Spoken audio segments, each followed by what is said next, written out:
Hamlet's Mill, procession of the equinox, time, space, form, cycles, seasons,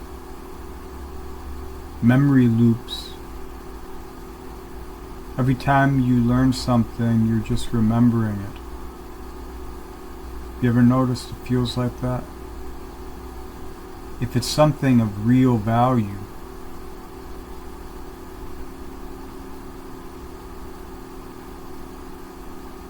many conditions have been triggered in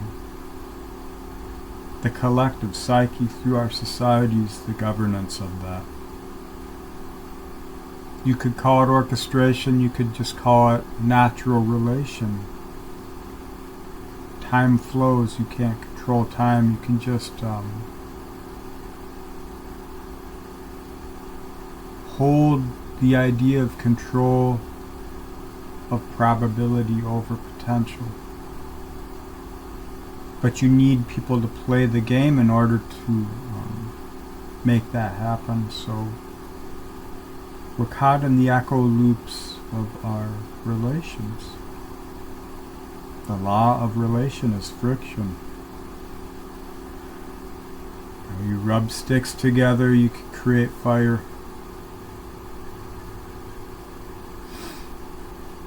But it has to be done certain ways.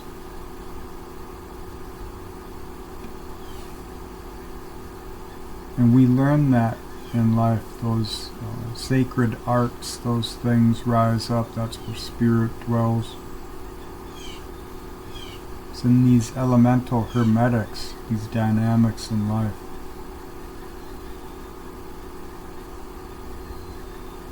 So many messages have been circulating a long time that we're doomed. Humanity is doomed, you know. I don't know when it started, but I can think the atomic bomb was probably the first instance of that global hold on fear. The first expressions. Before that, it had been just within your local communities, whoever the king was. That's where the control came from. And when the quality of the rulership diminished, the methods changed. Conviction through belief, tradition, pride holds us into trying to maintain control, and then we become lethargic, lazy, and we become we live in the quiet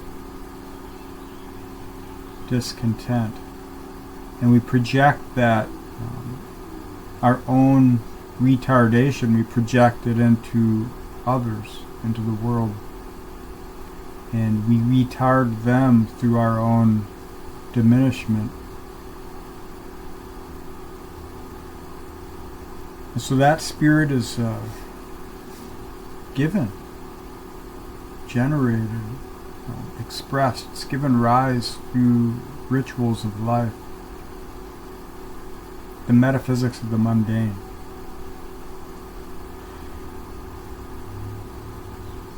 So this clinging to statics in the ever-flowing dynamic is what creates the empires, gives birth and rise to a spirit, and I'm not saying every empire, every expression in life has the same maturation cycle or seasons, but there seem to be progressions we can attribute to everything.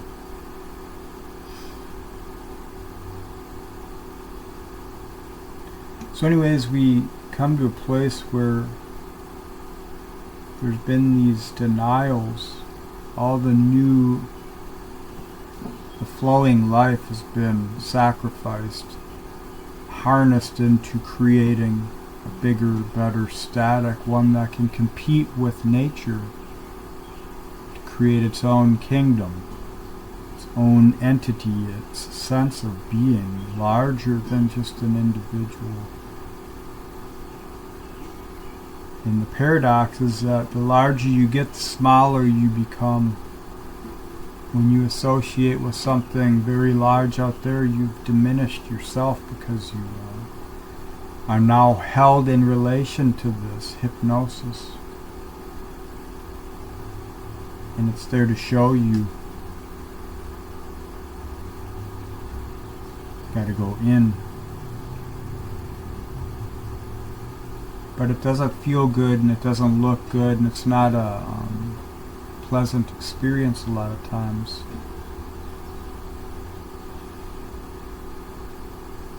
Well, now our societies are changing. Some people think we're going to the Jetsons, others think we're going to the Flintstones. We're entrained. We were ensnared in very primitive modes of being during our early imprinting years, because those imprinting experiences for most of us were in the epigenetics of the lowest energies of our cultures. And it's in that soil that your spirit is growing into something, maybe to realize grace.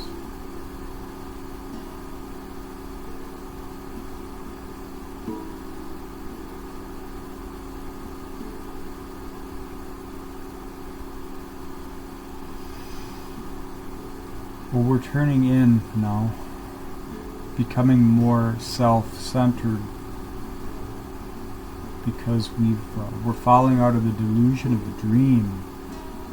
And that's why a lot of the virtue things and hive mind and things like that are coming up, to try and pull us back from the unknown self to the known of what you could be in this group, in this ideal, in this system. So the individuals, they're at war with the individuals, and what I mean by they is just larger scale energies are recruiting, pulling through real reasons like wars, like pandemics, like whatever the hell they're putting in everything. Whatever they're spraying in the air, whatever is happening. Eugenics isn't just a word for a few tyrants to express how they have employed their management over their people. And I say their people because they feel they own people. Well, you know they're all connected through money, right? You just gotta follow common fucking sense to know whoever controls money controls leaders. Whatever. It's a possession. You don't stop it by eliminating all the families involved. It's in who we are as a species at this point, because it's a progeny of the caste from the past.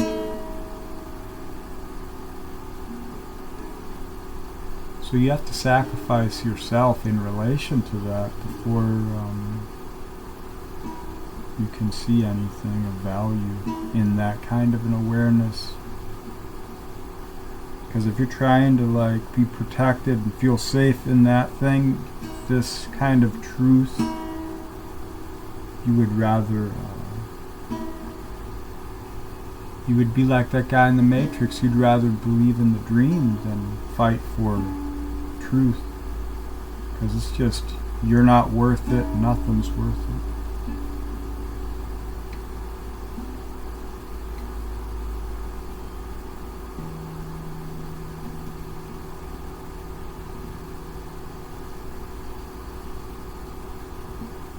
So this war on the individual, the value of the individual, the roots, the ancestors, the hidden shit, all the truths coming up, all the conspiracy, all the theory, essentially. This is cult of personality, new gods rising, new beliefs forming, apocalypse upon us.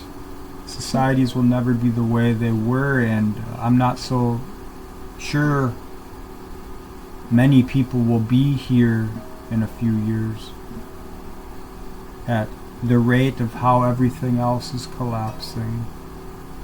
And knowing what's been done the past few years, it's kind of obvious to see eugenics is a very poor way managers manage their staff, by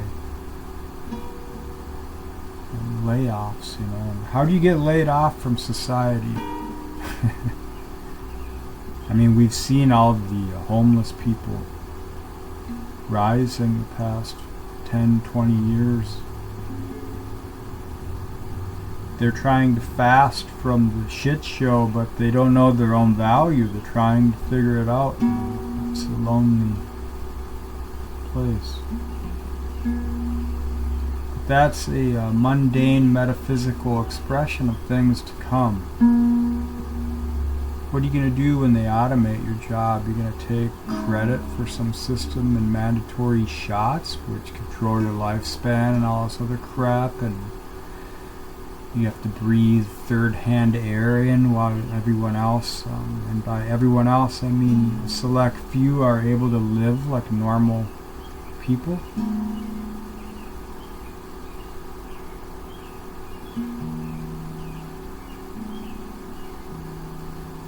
I mean, we've had that going on for at least 50 years and we didn't even realize it. We forgot what life is about. We thought it was a fucking job, a TV show, a football game. We thought it was beer. We thought it was whatever. The only creative connection we had to real life was through the vices. It's just ill, you know. So we're waking up, leaving the hospitals. These old gods who have been treating us like cattle, through divinely inspired zealots deep in possession of that spirit. And they've been trying to spread it.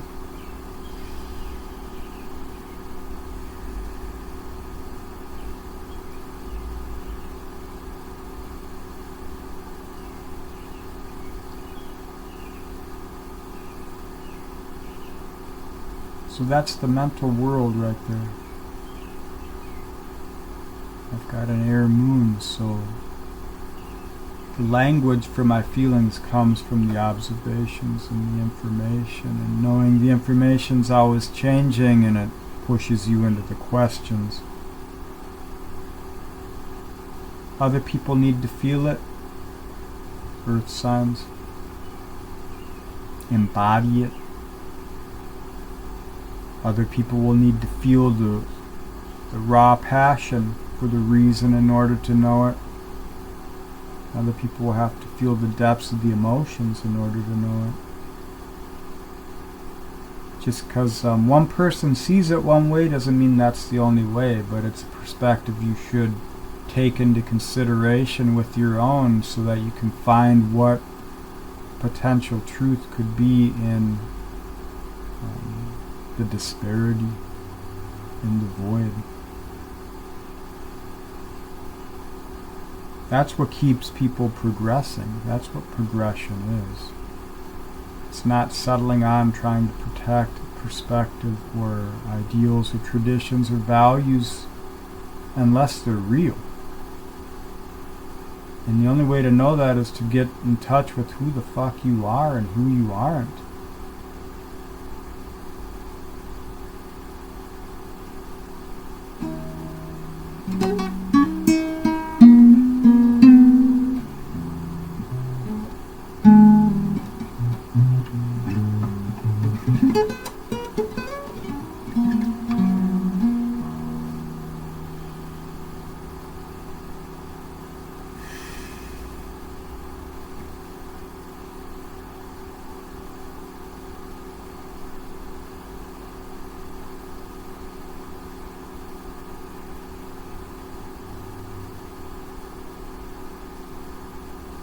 cultivating grace.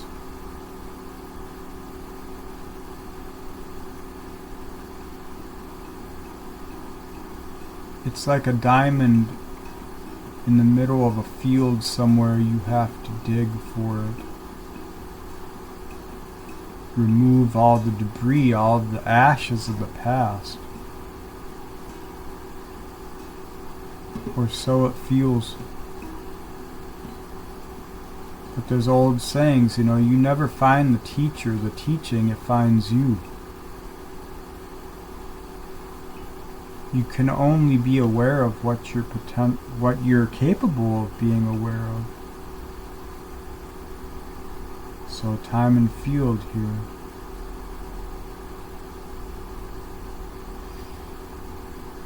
And the world is doing its thing. Animals get a little restless before the storm, We think it's one thing, but it's really, that's just a symptom of something deeper. That's how it always is.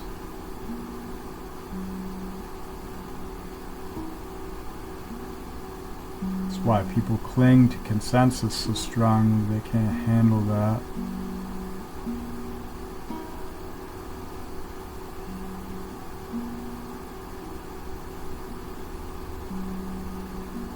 Because the truth of your feeling is the deciding factor. Are you worth it? Is anything worth it? Most people would say no because they haven't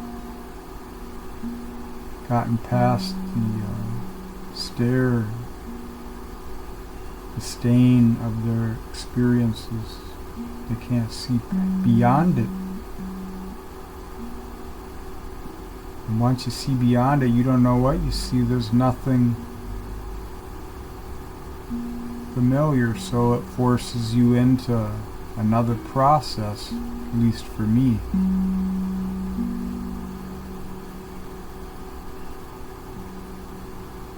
So it makes the mind observant at the center of the spider web, which,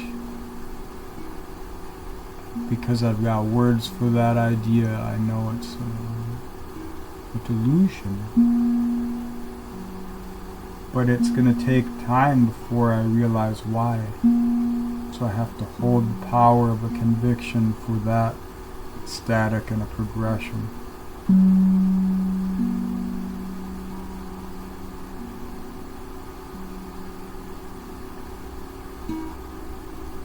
People think I'm rebellious or I'm individualistic, but it's like there's nothing to be individual. If I become an individual to someone else, then I've become a static. So it disempowers icon.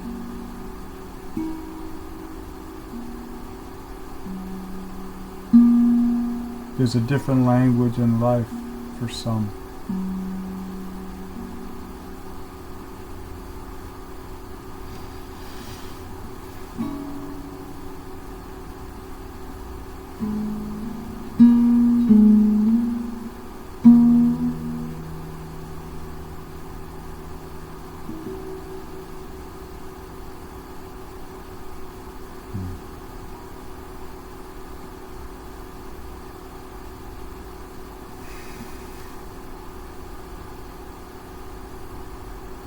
Now back to reality. The birds sound good. A warm house is good. Clean water is good, or as clean as you can get it anyway. Having the people you care about knowing that they're okay, that's good. Seeing someone have a good day is good. It's simple little things. Doesn't mean all the shit ain't going on.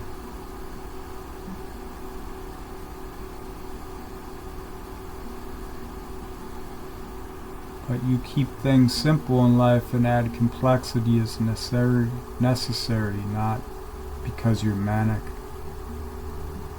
Once you become manic, nothing matters anymore. So find the purity in the simple things.